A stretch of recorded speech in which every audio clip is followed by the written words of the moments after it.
Oui, alors j'ai travaillé pendant 9 ans sur la commune, j'étais directrice de centre de loisirs et animatrice senior pour le club Jean-Pierre Saint-Beau. Et l'idée vraiment, je me présente sur la liste pour changer un petit peu cette politique, de mettre en place une politique participative à l'écoute de la population. On construit à tout va, aujourd'hui c'est Rosny Béton. Donc l'idée c'est vraiment d'arrêter, de stopper ces constructions. Il n'y a pas d'infrastructure, tout ce qui est école, gymnase, de miser un petit peu sur les infrastructures. L'éducation, miser sur l'éducation. Les centres de loisirs notamment, je suis issue de l'animation populaire, c'est vraiment de changer, d'être vraiment à l'écoute, plus au niveau de l'éducation et de la jeunesse. Dans les quartiers, il n'y a pas de médiateurs de quartier, les quartiers sont laissés à l'abandon. Les jeunes réclament des médiateurs, réclament qu'on leur paye des formations, vraiment être à l'écoute, mettre des missions locales dans les quartiers, être plus proche de la jeunesse réellement. Le centre-ville de Rosny, oui, on y prend soin. C'est l'électorat du maire, mais tous les petits quartiers comme la Boissière, les Marnaudes, le Pré-Gentil sont laissés totalement à l'abandon. Et l'idée, c'est vraiment j'ai mis des personnes sur ma liste qui font des jeunes de 18-19 ans qui sont issus de ces quartiers. L'idée, c'est de les mobiliser un maximum pour qu'ils aillent voter et pour qu'on puisse faire la différence lors de ces élections municipales. L'idée, c'est de mettre aussi un peu plus d'espace vert. Il y a un projet de jardin au Coteau d'Avron. L'idée, c'est vraiment il n'y a pas assez de petits coins où les enfants peuvent se réunir, des espaces verts. Il n'y a pas de pistes cyclables. L'idée, c'est de mettre en place plus de coins où les enfants peuvent se réunir pour jouer. Et là, tout est bétonné à tout va. L'idée, vraiment, c'est de retrouver un petit peu une ville agréable, en fait, où on s'y sent bien. Là, on n'a plus d'espace pour respirer. Au niveau de l'hygiène dans les écoles, actuellement, il y a des rats dans les écoles. Donc, mettre en place un grand plan hygiène dans les écoles, ce sera aussi une des mesures phares. Notamment aussi, là on a privatisé tout ce qui était parking, donc c'est une entreprise privée qui vient de mettre des amendes. L'idée c'est d'arrêter tout ça, de stopper ce racket en fait. Je suis venu à Rosny-sous-Bois pour soutenir Sarah Mosdari. Je la connais bien depuis plusieurs années. C'est une militante de l'UPR très convaincue, très active, extrêmement souriante et sympathique de surcroît.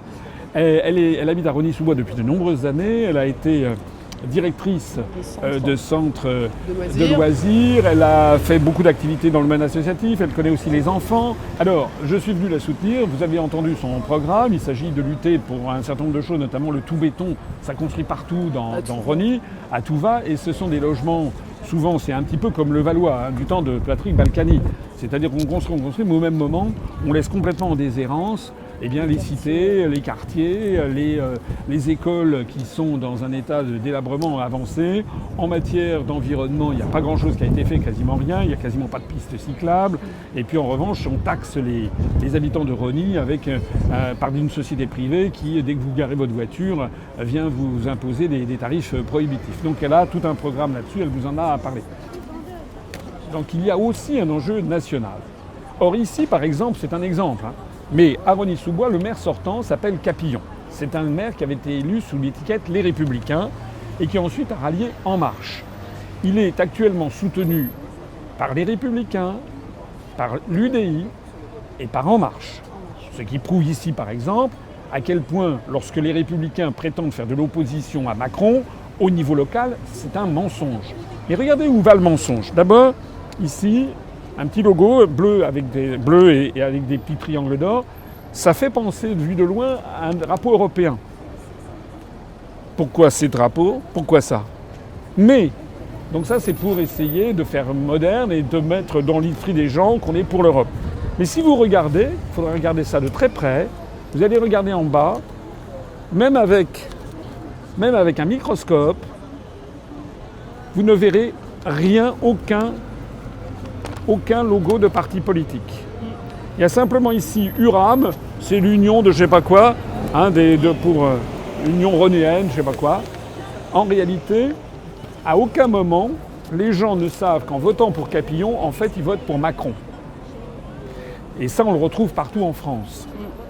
Ça veut dire quoi? Ça veut dire que le soir du 15 mars, le soir du premier tour, si ici Capillon fait un gros score, les médias diront pas c'est Capillon, les médias diront les habitants de Rosny soutiennent Macron et la réforme des retraites.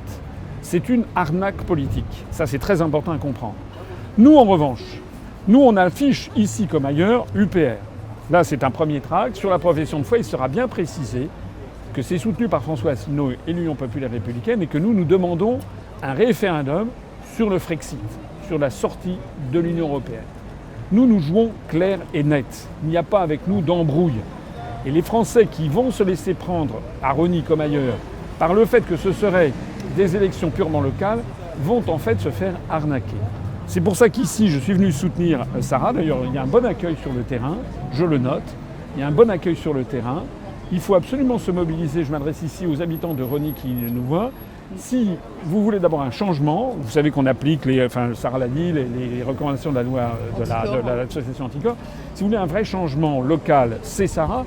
Mais si vous voulez aussi envoyer un message au niveau national, eh bien il faut voter pour l'UPR et en l'occurrence pour la liste de Sarah, parce que nous sommes les représentants des 55% de Français qui ont voté non à la Constitution européenne. Je rappelle qu'un maire, c'est pas seulement un maire. Le maire, il participe aux élections sénatoriales.